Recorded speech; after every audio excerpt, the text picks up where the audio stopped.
मुगल सल्तनत का हमेशा से एक नियम रहा है, या तो कुर्सी या तो कब्र। राजगद्दी के लिए कोई अपनों का खून बहाने से पहले एक बार सोचता तक नहीं था। मुगल शहंशाह शाहजहां, जिन्होंने 1628 से लेकर 1658 तक राज किया, उन्होंने भी इस गद्दी के लिए अपने भाइयों और भतीजों को मारने से पहले एक बार भी सोचा नहीं। लेकिन शाहजहां के बाद गद्दी कौन संभालेगा, ये शाहजहां के दिमाग में बिल्कुल तय था। उनका प्यारा बेटा दारा शिको।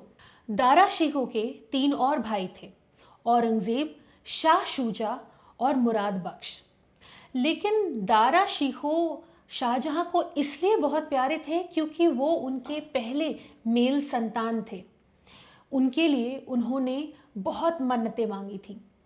उससे पहले उनकी जो भी संतानें थीं वो फीमेल थी। दारा शिको का जन्म 20 मार्च 1615 में अजमेर में हुआ था, और जिस दिन उनका जन्म हुआ था तभी से वो शाहजहां और उनकी पत्नी मुमताज़ महल के आंखों के तारे हो गए थे। उनको पच शहजादा-ए बुजुर्ग मर्तबा के खिताब से नवाजा गया था, जिसका मतलब है Prince of high rank. Dara अपने भाइयों से बिल्कुल अलग थे।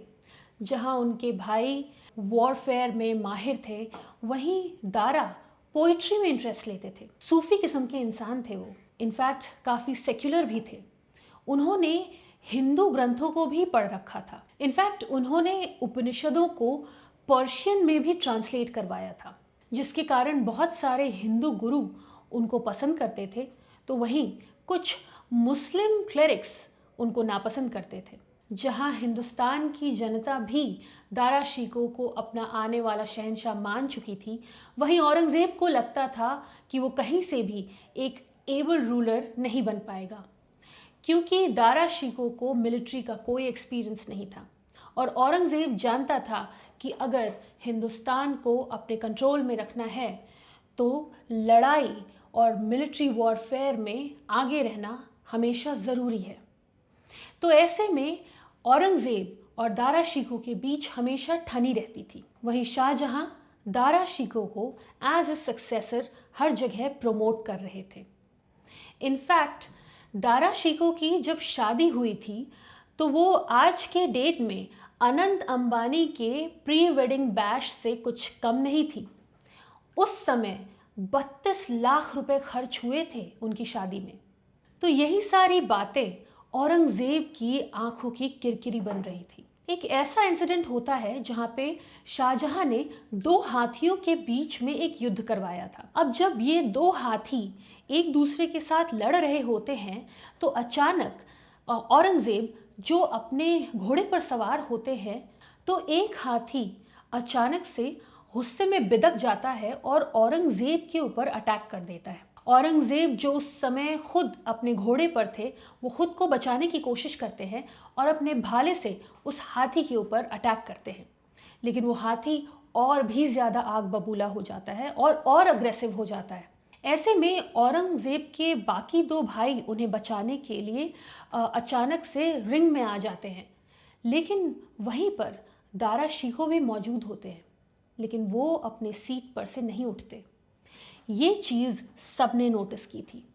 तो इन 2 भाइयों के बीच में बहुत पहले से ही चीज़ें बहुत अच्छी नहीं थी, ये सबको उस दिन मालूम चल गया था। खैर आगे चल के औरंगज़ेब ने उस हाथी को अपने ही भाले से मार गिराया। इनफैक्ट वो कितने बड़े वॉरियर थे, ये दिखाने के लिए उन्होंने 15 साल की उम्र में अपने पिता के सामने एक शेर के साथ आमना सामना किया था। तो इस तरीके से औरंगज़ेब ये प्रमोट करते रहते थे कि वो कितने निडर हैं, और उसके साथ साथ उनका मकसद ये भी होता था कि उनके पिता को पता चले कि दारा शिको कितने कमज़ोर इंसान हैं। खैर शाहजहां के ऊपर इन सारी बातों का कोई असर नहीं हुआ था। वो फिर भी दारा शिको को ही अपना उत्तराधिकारी मान रहे थे। खैर एक समय ऐसा आता है जहाँ पर शाहजहां की तबीयत खराब हो जाती है और लोगों में ये कानाफूसी होने लग जाती है कि शाहजहां शायद गुजर चुके हैं और उनके बेटे दारा शिको इस बारे में किसी को जानने नहीं देना चाह रहे। तो ऐसे में औरंगज़ेब को मौका मिल जाता है कि वो अपने भाई दारा शिको को ओपन चैलेंज करे गद्दी के लिए। हालांकि जब औरंगजेब ये चैलेंज दारा शिकोह को देते हैं, उस समय शाहजहां जिंदा ही होते हैं और इस बात की न्यूज़ औरंगजेब को मिल भी जाती है, लेकिन फिर भी दारा शिकोह इस चैलेंज को एक्सेप्ट कर लेते हैं। वो बैटल के लिए हामी भर देते हैं। शाहजहां दारा शिकोह को अपना फुल सपोर्ट देते हैं और अपने क्लोज राजपूत एलाइज को अपने बेटे की हेल्प के लिए कहते हैं। और फिर शुरू होता है औरंगजेब और दारा शिकोह के बीच बैटल ऑफ समूगढ़। बैटल ऑफ समूगढ़ की शुरुआत हुई थी 29 मई 1658 में। एक तरफ दारा शिकोह थे तो दूसरी तरफ औरंगजेब के साथ उनके छोटे भाई मुराद। दारा शिकोह के साथ एक बहुत बड़ी फौज थी। तकरीबन 60,000 से 70,000 लोग उनके फौज में शामिल थे। लेकिन इस फौज में एक बहुत बड़ी कमी थी। इस फौज को आनन फानन में क्रिएट किया गया था। तो जो इस फौज में शामिल थे वो कॉमनर्स थे, जैसे कि मोची, कसाई, टेलर्स। तो ये बहुत बड़ी शॉर्टकमिंग थी दारा शिकोह की फौज में। और साथ ही दारा शिकोह की उस फौज में एक और शख्स शामिल था, निकोलो मनुची। निकोलो मनुची एक इटालियन ट्रैवलर था। वो उस समय भारत का दौरा कर रहा था जब भारत में मुगलों का राज था। तो उसने अपनी किताबों में फर्स्ट हैंड अकाउंट्स लिखा है मुगल्स के डेज का। तो बैटल ऑफ समूगढ़ में निकोलो मनुची दारा शिकोह की फौज से लड़ रहा था। तो उसने आगे चल के अपने अकाउंट्स में लिखा है कि किस तरीके से इस बैटल में दारा शिकोह ने पार्टिसिपेट किया और उसके जीतने की संभावना हालांकि शुरुआत में थोड़ी कम थी, लेकिन फिर भी वो जीत सकता था अगर उसके साथ विश्वासघात नहीं हुआ होता। तो उसने लिखा था कि 14 मई 1658 में दारा शिकोह पूरे लाव लश्कर के साथ अपनी सेना के साथ आगरा से रवाना होता है। 4 दिन के बाद दारा की फौज चंबल नदी के किनारे ढोलपुर गांव पहुंचती है। नदी के किनारे मोर्चाबंदी होती है। 3 दिन के बाद औरंगजेब की भी सेना नदी के उस पार दिखाई देती है, लेकिन तुरंत दारा शिकोह उसके ऊपर अटैक नहीं करते, क्योंकि पहली बात तो वो अपने बड़े बेटे के आने का इंतज़ार कर रहे होते हैं और दूसरी बात उनको पता होता है कि औरंगज़ेब उनके ऊपर अटैक नहीं कर सकता है, क्योंकि वो जिस तरफ था वहाँ पर पानी बहुत ही ज़्यादा गहरा था। मतलब नदी के उस पार से इस पार आना औरंगज़ेब के लिए इतना आसान नहीं था। तो दारा को ऐसा लगता था कि उसके पास समय बहुत है हाथ में, लेकिन उसके साथ पहला छल यहाँ पर होता है। उसे नहीं पता था कि औरंगजेब ने धौलपुर के राजा चंपत राय को अपने साथ मिला लिया है। औरंगजेब ने चंपत राय को कांटेक्ट किया और उससे बोला कि वो अपने गांव की तरफ से उसे नदी पार करने की जगह दे, क्योंकि उस जगह पानी कम था। चंपत राय जो हमेशा से शाहजहां के खिलाफ था और चाहता था कि तख्त जो है वो औरंगजेब के हाथ में जाए, वो तुरंत औरंगजेब के साथ हाथ मिला लेता है और उसे अपने क्षेत्र की तरफ से नदी पार करने के लिए अलाउ कर देता है। अब जैसे ही इस बारे में दारा शिकोह को पता चलता है तो उसे समझ आ जाता है कि उसके साथ आघात हो गया है। वो आग बबूला हो जाता है और सोचता है कि इस बैटल के बाद सबसे पहले अगर वो निपटेगा तो चंपत राय से निपटेगा, लेकिन ऐसा होना उसकी किस्मत में नहीं था, क्योंकि चंपत राय को औरंगजेब खुद ही इस बैटल से पहले ही निपटा देता है। औरंगजेब नदी पार करके इस पार तो आ जाता है, लेकिन वो बहुत ज़्यादा थक चुका होता है, उसकी सेना बहुत ज़्यादा थक चुकी होती है। तो दारा के कमांडर इब्राहिम खान भी उसे फौरन सजेस्ट करते हैं कि यही सही मौका है, उन्हें भी अटैक कर देना चाहिए।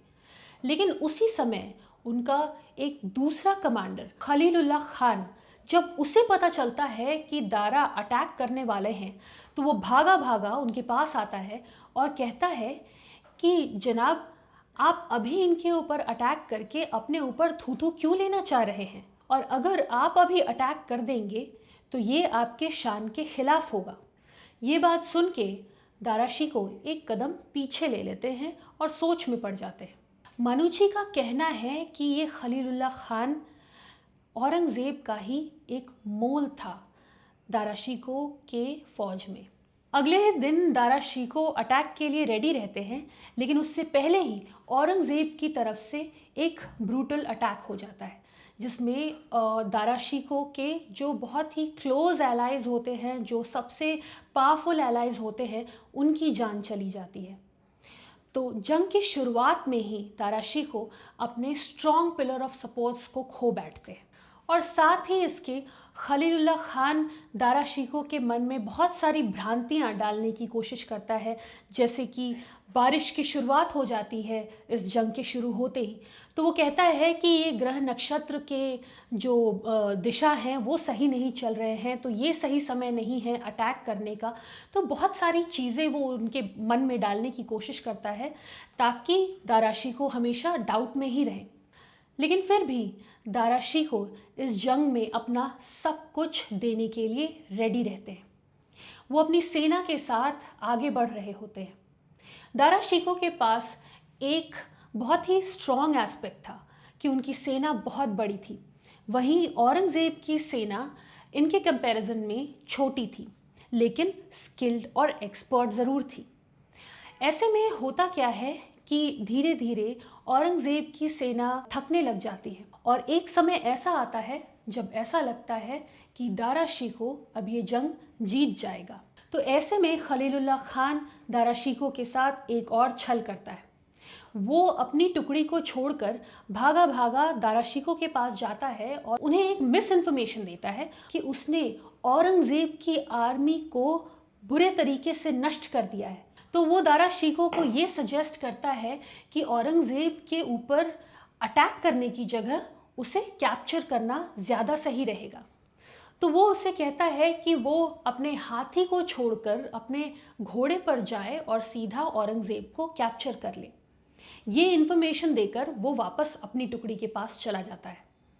दारा शिको, जो अगेन मिलिट्री वॉरफेयर में काफ़ी इनएक्सपीरियंस थे, वो उसकी बात को मान लेते हैं और वो अपने हाथी पर से उतरकर अपने घोड़े पर चले जाते हैं।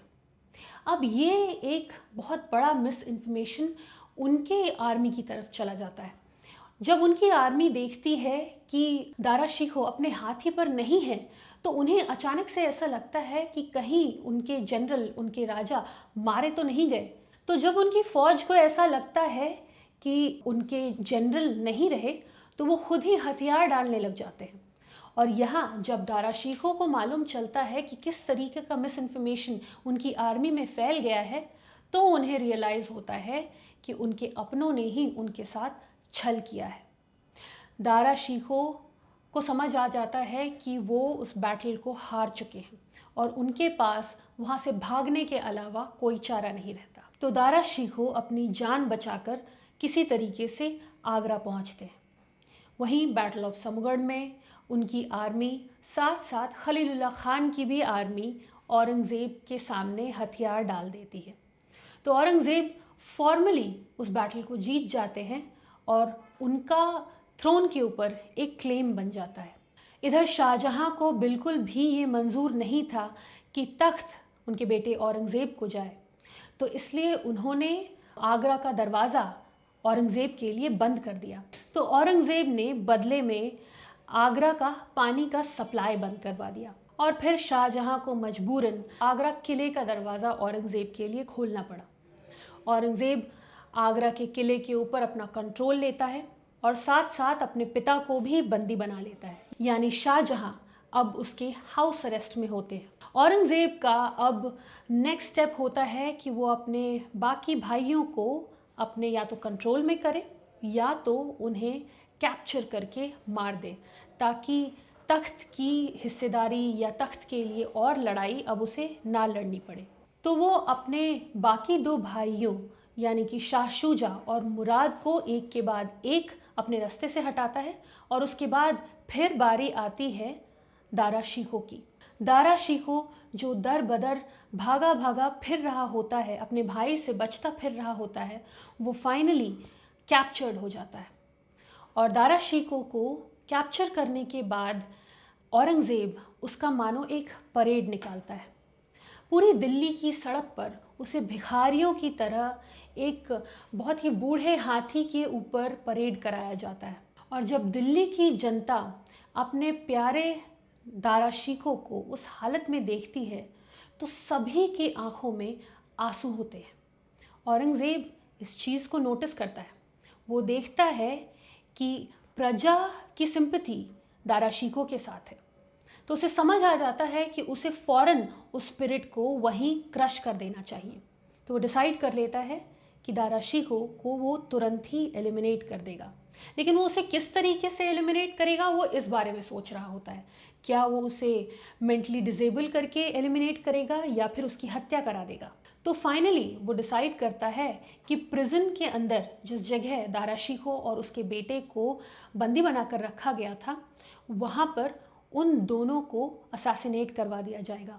इसके लिए वो 3 लोगों को ये काम सौंपता है और एक अंधेरी रात ये 3 लोग दारा शिकोह के प्रिजन सेल में जाते हैं और चाकुओं से गोद गोद कर दोनों की हत्या कर देते हैं। जब औरंगज़ेब को पता चलता है कि उसका दिया हुआ काम पूरा हो गया है तो वो अपने लोगों को ऑर्डर करता है कि दारा शिकोह के सर को काट कर साफ सुथरा करके उसके सामने लाया जाए।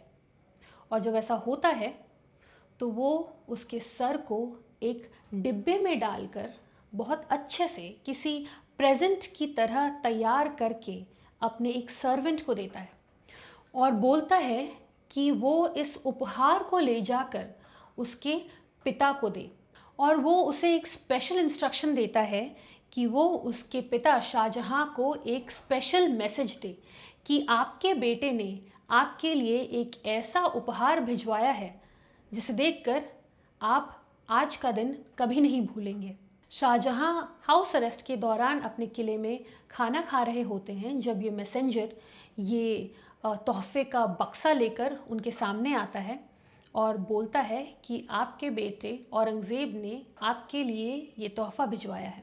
जब शाहजहां को ये पता चलता है कि उनके बेटे ने यानी कि औरंगज़ेब ने उनके लिए एक तोहफ़ा भिजवाया है तो लोगों का ये कहना है कि शाहजहां ने ऑन द रिकॉर्ड ये कहा था कि अल्लाह उसे ज़िंदगी बख्शे क्योंकि आखिरकार उसने अपने पिता को याद तो किया।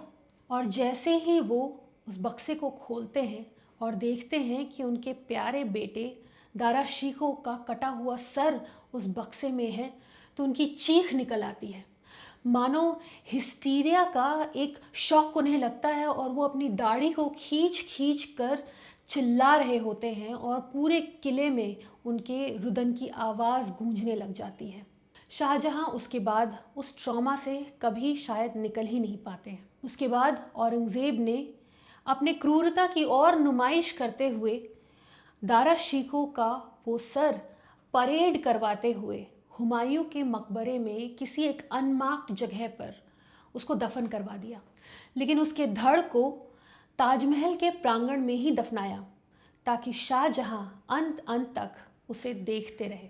निकोलो मानुची के रिटन रिकॉर्ड्स के according Dara Shikoh battle of Samugarh नहीं हारते अगर उनके अपने ही लोग उनके खिलाफ षड्यंत्र नहीं रचते तो। और अगर वो बैटल ऑफ समूगढ़ नहीं हारते तो शायद हिंदुस्तान के तख्त पर वो होते और शायद हिंदुस्तान की हिस्ट्री कुछ और ही होती। खैर, ऐसा सिर्फ आज के डेट में अनुमान ही लगाया जा सकता है। आपको क्या लगता है दारा शिकोह की कहानी के बारे में? हमें कमेंट बॉक्स में ज़रूर लिखकर बताइए। अगर आपको हमारा कंटेंट अच्छा लगा हो तो प्लीज़ अपने फ्रेंड्स और फैमिलीज़ में शेयर कीजिए। और अगर आपने हमारा अब तक यूट्यूब चैनल सब्सक्राइब नहीं किया है तो प्लीज़ क्रेडेंस स्टूडियो को सब्सक्राइब कीजिए और बेल आइकन को भी प्रेस कीजिए ताकि हमारा लेटेस्ट नोटिफिकेशन आपसे मिस ना हो। मिलेंगे फिर क्राइम टेल्स के एक नए एपिसोड में एक नई कहानी के साथ। तब तक अपना ख्याल रखिए। Thank you so much.